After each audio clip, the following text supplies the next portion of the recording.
So good afternoon, ladies and gentlemen.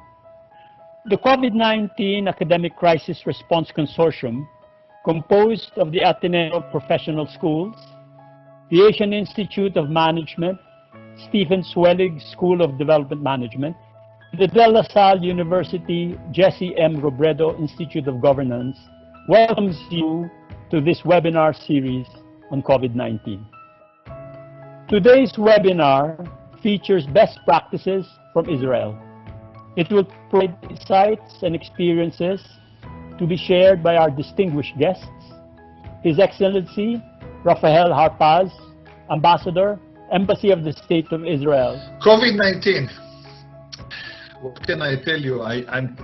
If we have another webinar in 3 months, maybe everything will be different, because I'm looking, Manila entered to the enhanced community quarantine on exactly 2 months ago, on the 16th of March, and who could believe what happened in the world at the last 2 or 3 months.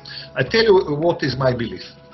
The countries that will be at the forefront of the scientific, technological, and economic technologies will be the one that will move faster when we go out from this crisis.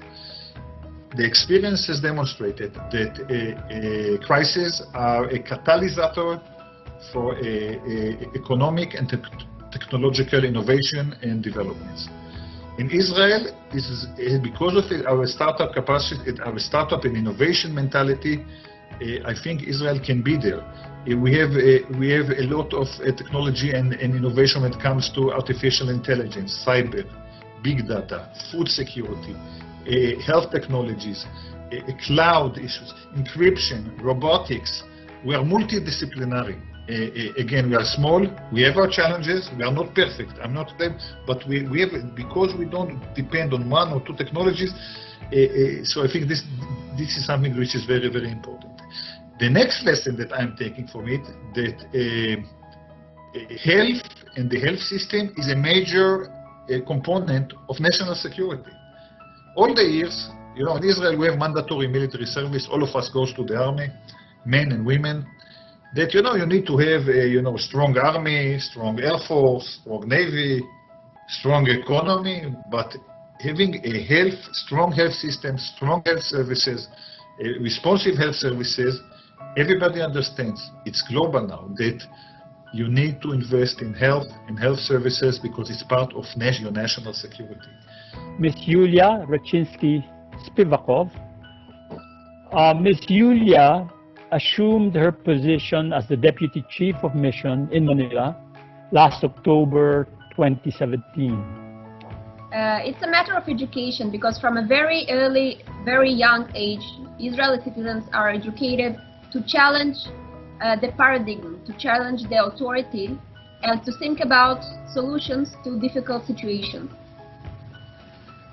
So the innovative ecosystem in Israel continues now in its efforts to assist the global struggle against coronavirus.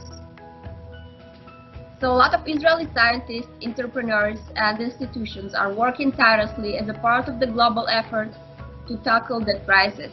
One of the things that also comes up, as you mentioned, Mr. Ambassador, is the whole government approach, having all the cabinet agencies, the ministries, the entities coordinating as one unified whole.